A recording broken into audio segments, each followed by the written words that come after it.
إن مصر هي شريان الحياة، وفي نفس الوقت هي مقبرة للغزاة.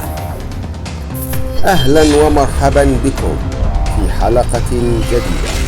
معكم محمد خفاجي من قناة أسرار التاريخ.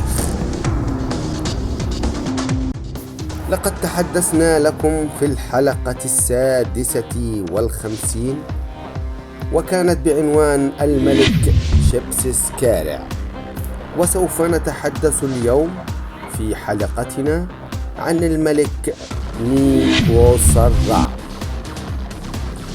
الملك نيووسرع هو سادس ملوك الأسرة المصرية الخامسة، وقد تولى الحكم لمدة 25 عاما تقريبا في الفترة من 2416 قبل الميلاد إلى عام 2392 قبل الميلاد تقريبا. واسم ميلاده يعني الملك من قوة رع. والملك نيووسرع هو ابن الملك نيفر كارع كاكاي من زوجته الملكة خنتاكاوس الثانية وأخيه الملك نيفر رع. هو أول ملك في التاريخ يكسر مركزية الحكم، وأول ملك يقوم بتغيير الحكومة بالكامل أكثر من مرة. ويعتقد بعض العلماء أنه حكم مصر لمدة 25 عاما أو أكثر، وتشير آثاره التي بناها في منطقة أبو سير إلى نشاط كبير في إقامة البنايات، فمنها هرمه ومنطقته وبناءه لمعبد الشمس، وتكملته لمقبرة والده ومقبرة أخيه ومقبرة أمه. فقد قام الملك نيووسرع بإنابة وزيره تياتي لمتابعة مرافق الحياة في البلاد، كما أرسل بعثات حربية إلى وادي المغارة بسيناء وإلى النوبة لتأمين محاجر استخراج النحاس والذهب وتأمين حدود مصر. وكانت له علاقات تجارية مع جبيل في لبنان.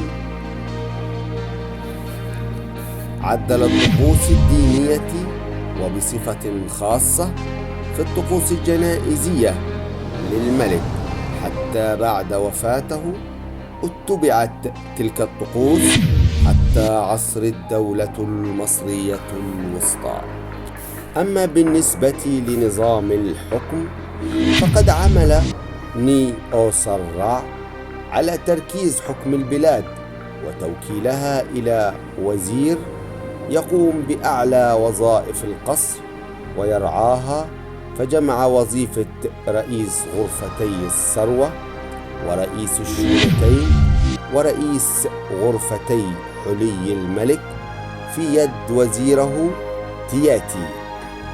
لذلك تجمعت كل شؤون البلاط الملكي في وظيفة واحدة، كما ظهر في عهده أيضا وظيفتين جديدتين حملهما وزير يدعى كاي، فكان هذا رئيسا للبيت العالي بوظيفة قضائية، ثم رقي إلى مرتبة وزير بلقب رئيس 6 البيوت الكبيرة وكبير القضاة على مصر.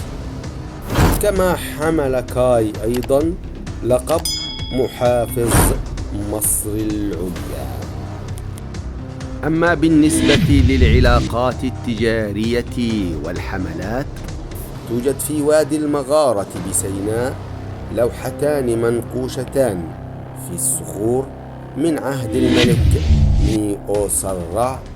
أخذت إحداهما إلى المتحف المصري بالقاهرة. تدل اللوحتين على استغلال نيوسرع استخراج النحاس وأحجار الفيروز الكريمة من منطقة هذا الوادي. وها هي نقوش من وادي المغارة بسيناء في عهد الملك نيوسرع تدل على ذلك. وكانت هناك للملك علاقات تجارية مع بلاد الشام، وتدل عليها تبادل التجارة مع جبيل على البحر الأبيض المتوسط، وتقع حاليا في لبنان، حيث عثر فيها على أحد تماثيل الملك نيوسرع، وكذلك قارورة من الشقف من مدينة ترافرتين تحمل اسمه، ويدل على نشاطه في الجنوب في النوبة، والعثور على ختم كان موجودا في قلعة بوهين عند الشلال الثاني على النيل. كما وجد جزء من لوحة حجرية نقش عليها اسم الملك نيوسرع، وجدت في أحد محاجر الجنس، نوع من أحجار فلدسبار. وأما بالنسبة لأنشطته المعمارية، قام نيوسرع ببناء منشآت عديدة في أبو سير فاقت ما بني قبل ذلك في تلك المنطقة. فبعد وفاة أبيه ثم أخيه بعد فترة حكم قصيرة، واجه نيوسرع عدة مشروعات بنائية لم تكتمل بعد، فأكملها من ضمنها مقبرة نفر إير كارع ورع نفر إف، ومقبرة أمه خنتاكوس الثانية. وقام ببناء هرمه مجاورا لهرم أبيه، حيث لم تسمح تضاريس المنطقة بالبناء لغير ذلك. واضطر الملك لبناء مقابر زوجاته في جنوب أبو سير بالقرب من مقبرة أخيه ومقبرة أمه.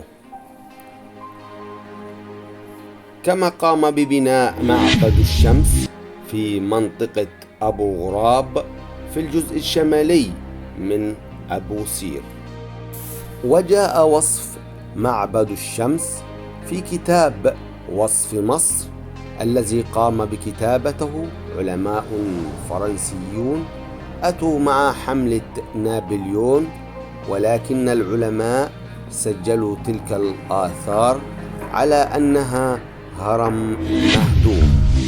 وفي عام 1838 ميلادية تم إزاحة الأنقاض، ولم يجدوا سوى قاعدة من الجرانيت لمسلة. كما وجد لوحات حجرية منقوشة تعبر عن الاحتفال بالعيد 6. وصف المعبد عبارة عن فناء طوله 110 متر وعرضه 80 مترا، وكان الهدف من هذا المعبد استقبال الزوار الذين يريدون التقرب للإله رع. ويتكون من قاعدة مرتفعة تحميه من الفيضانات، ويقع المدخل الرئيسي للمعبد في الناحية الشرقية، وهو عبارة عن بهو يتوسط 4 أعمدة تعلوها تيجان النخل. يليه بعد ذلك صالتان متعامدتان، ومنها إلى مداخل 3، إحداهما يوصل إلى الطريق الصاعد، والطريق الصاعد طوله 100 متر، بها فتحات تسمح بدخول الضوء والتهوية. وبعد وفاة الملك نيئو سرع فقدت منطقة أبو سير موقعها كمنطقة لمقابر الفراعنة، فكان هو آخر ملك يبني مقبرته فيها، وبنى خليفته منكاحور مقبرته في سقارة. وهنا اختار نيئو سرع مكانا لبناء مجمع هرمه بين هرم أبيه نيفر آر كارع وهرم جده ساحورع، ويبلغ ضلع قاعدة هرمه 78 مترا ونصف، وهو بنفس مساحة هرم جده ساحورع. يتكون قلب الهرم من الحجر الجيري من 7 مصاطب فوق بعضها البعض، وغطيت من الخارج بالحجر الجيري الأبيض. يوجد مدخل الهرم في الجزء الشمالي، ويتبع المدخل دهاليز يتعوج يمينا ويسارا يؤدي إلى حجرة أولية. يوجد في وسط هذا الممر نظام للإغلاق بكتلة حجرية ضخمة من الجرانيت، يستعان في إغلاقها بتسريب رمل أسفل الكتلة.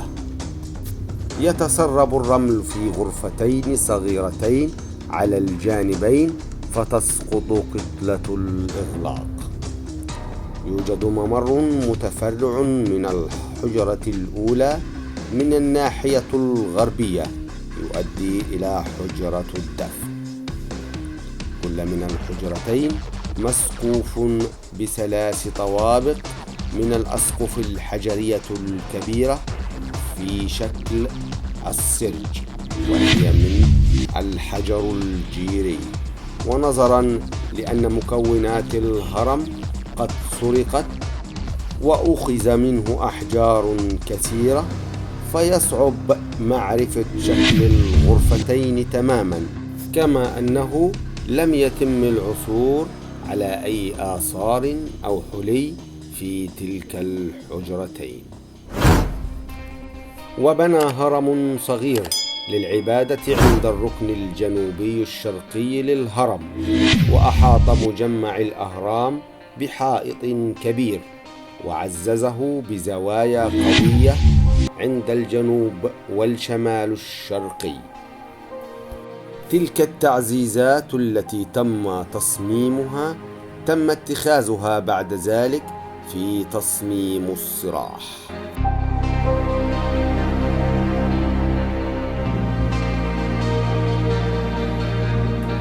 وإلى هنا نكون قد انتهينا من حلقة اليوم، وإلى أن نلقاكم في حلقة جديدة بإذن الله، والسلام عليكم ورحمة الله وبركاته.